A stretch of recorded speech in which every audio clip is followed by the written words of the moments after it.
artist Albert Thomas was an abstract artist who used bright and beautiful colors. In year 2, we drew and colored our power portraits, showing how we stand powerful and strong. We used pencils and oil pastels to create our animal-inspired portraits. Here are some examples of self-portrait. In my self-portrait, I am standing strong because I'm working hard. Here are some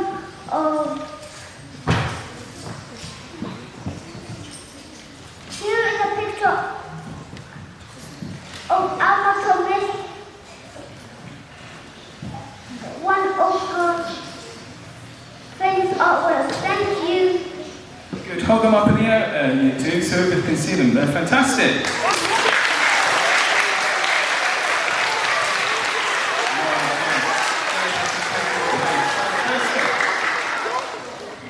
Matthew Henson was a very important explorer who helped discover the North Pole. He was born on August 8, 1866 in Maryland, USA. Life was hard for him when he was young because his parents died when he was little, but he didn't give up. When he was just 12 years old, Matthew got a job on a ship. He learned how to sail and travel the world. He was very clever and learned how to read maps and use tools to find directions. This helped him become a great explorer. Later, he met a man called Robert Peary, who was also an explorer. They became a team and went on many adventures together. Matthew was very good at surviving in cold places and even learned how to speak to the Inuit people who lived in the Arctic. They taught him how to build igloos and wear windows made from animal fur.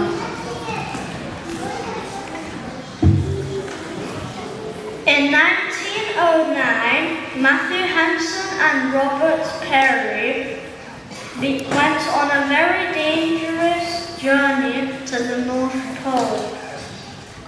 It was freezing cold and very hard, but Matthew never gave up. He was one of the first people to reach the North Pole, which is at the very top of the world. Even though he did something amazing, not many people noticed him at the time. Not many people knew about him at the time because he was black. But now, people remember him as a hero and a brave explorer who helped make history. Matthew Henson died in 1955, but his story still inspires people today. He showed that if you work hard and never give up, you can do incredible things.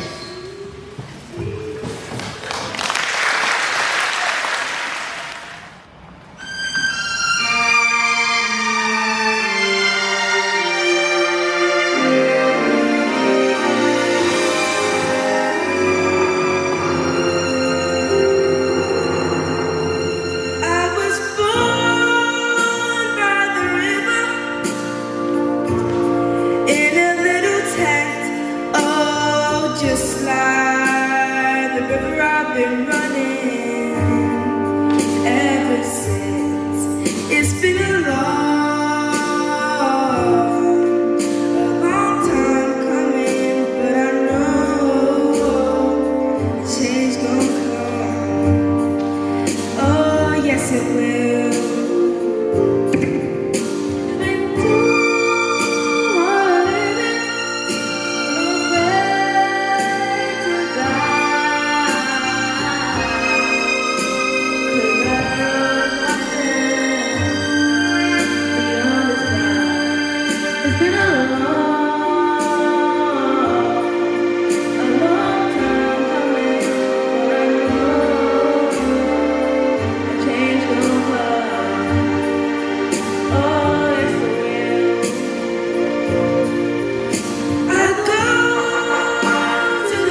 In our art lesson, we explored how symbols can show strength, pride, and identity by looking at black artists and Adinka symbols from West Africa.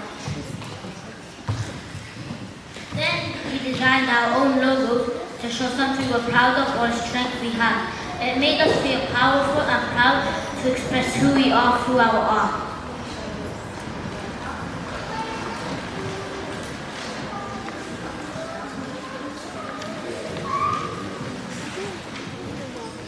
Yinka Shonibe is a British-Nigerian artist whose work explores themes of identity, colonialism, and cultural history.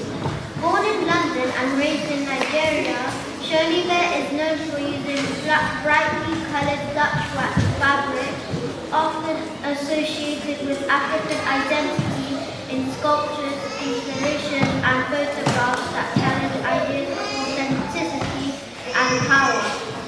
His famous public artwork, Nelson's Ship in a Bottle, displayed in Trafalgar Square, reimagines British naval history through a post-colonial lens.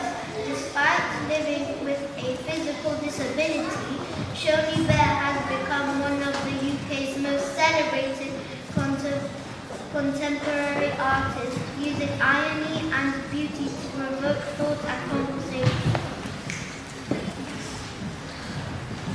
Rubaina Himid is a pioneering British artist and curator.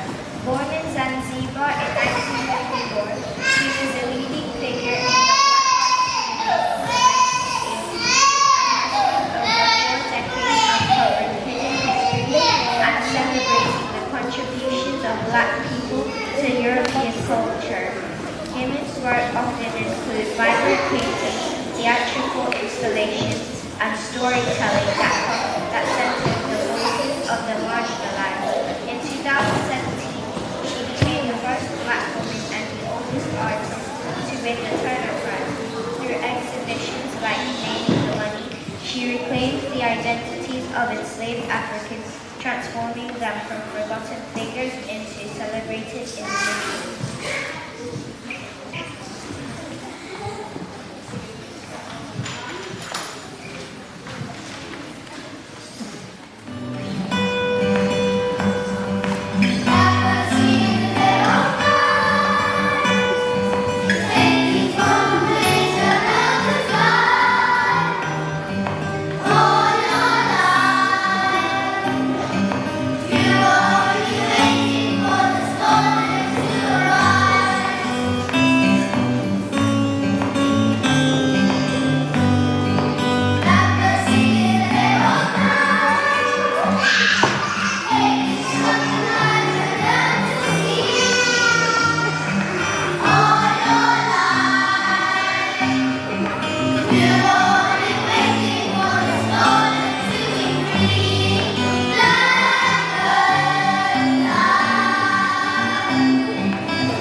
we were learning about Nina Simone, who was a brilliant musician born in America in 1933. She started playing the piano when she was very young and dreamed of becoming a classical pianist. But because of racism, she wasn't allowed to go to the music school she wanted, even though she was very talented. So instead, she started performing in clubs and singing songs mixed with jazz, blues, and classical music. People loved her voice and powerful way of expressing emotions through music. As she became more famous, Nina Simone used her music to speak out against unfair treatment of black people in America. She wrote and sang songs that talked about racism, injustice, and the need for change. One of her most famous songs is I Wish I Knew How It Would Feel to Be. This song is about the dream of freedom to live without fear, to be treated equally and to be proud of who you are. It became a powerful message during the civil rights movement, and it still inspires people today to stand up for fairness and kindness. Some Year 6 children are going to sing this well-known song to you. Some of you may recognize it.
Thank you.